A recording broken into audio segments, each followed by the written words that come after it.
Okay, so we're going to do a little social experiment because a lot of people still think my way of driving is really slow and painful and I'll never get anywhere. So right now I've got a 44-minute drive to the other side of town. So Google Maps is saying that I am going to be there by 3:23 according to the Google Maps. So I estimate that I will be there by around 3:30. I always, give a few minutes because I'm driving across town. I'm going to give it a bit longer. And Google Maps is pretty good. It's not 100% accurate, but on the way there, I'm just going to maintain my speeds, leave my 3-second gaps because that's just the way I roll. I'm not in a big stress. I'm not in a big rush, and we'll see how we go. I'll continue to do updates on the way through, so I don't have to bore you with the whole 45-minute drive. Okay, it's about 10 minutes into the journey. We're actually making a little bit of good time. It's dropped down to 3:24 now. It's a long way to go. So again, I've just hopped in the right-hand lane because I'm holding back, and because I'm sitting back, I got a good view up the road. I saw there was a bus in the left-hand lane, so I've done a lane change to the right, just so I don't get held up when the bus stops. Now, although I do follow this 3-second following rule and everything like that, and I do like to plod along, I also like to look up the road and choose the path of least resistance.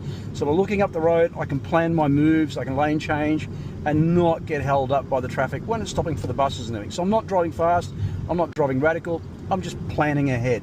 So you can see now the bus, you're probably just up on the left there, it's just stopped. So now what I'm going to do is going to ease off the gas a little tiny bit and allow it, just sit behind the Subaru. So I'm just stopping up, an ambulance coming behind me, using these lights and sirens going, but I just want to make room for the Subaru to come through.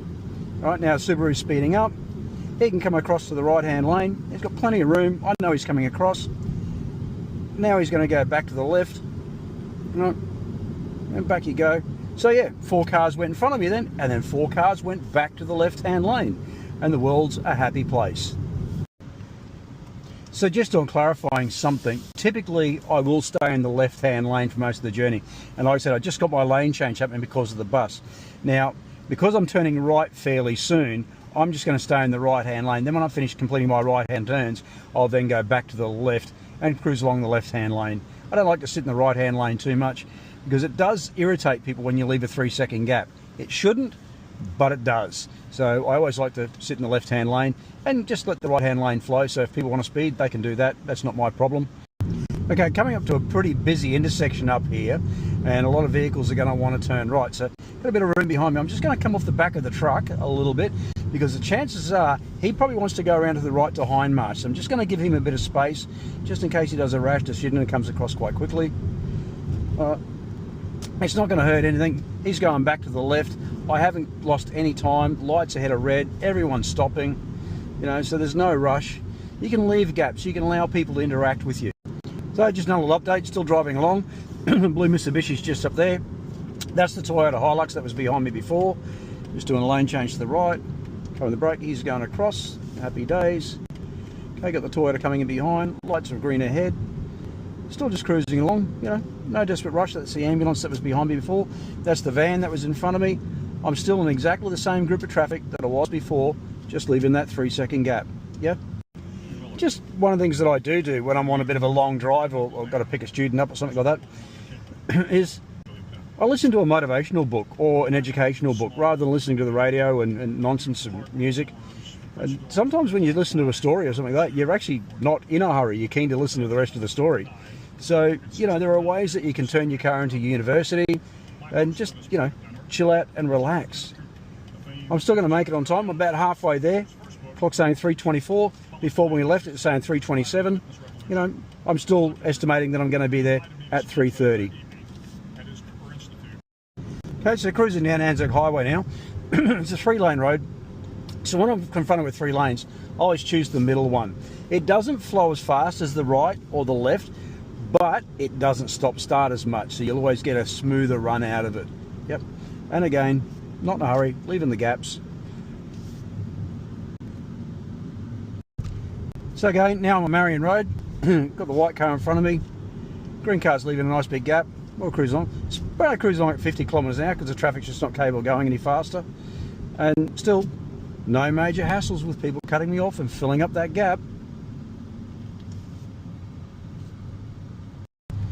So, I'm just going to do a right turn at light. It's got no arrow, so I'm just going to move out.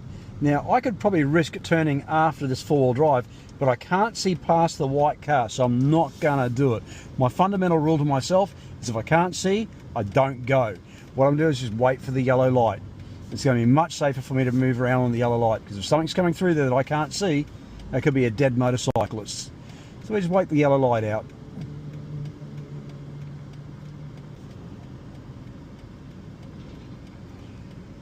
Waiting for the light. Still, it's very tempting to turn, but then I wouldn't have seen this silver car. It's very tempting to turn, but if you can't see, don't go. It's a great rule to live by.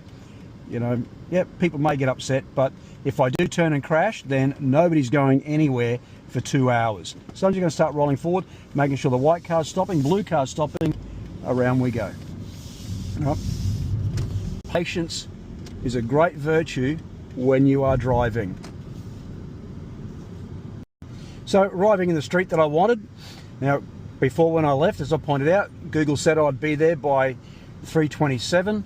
It's now 3:24. I'm a few minutes ahead of schedule, and like I told my student that I'd be there at 3:30.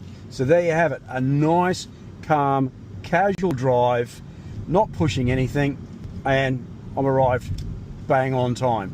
You don't have to cut through traffic to make up time. If you're running late anywhere, then that is your problem. That is not the problem of the driver that is doing the right thing. If you're running late, then you need to reprogram your life and leave earlier. Have a good day, and just remember, driving is easy. We make it difficult. Stay safe, guys.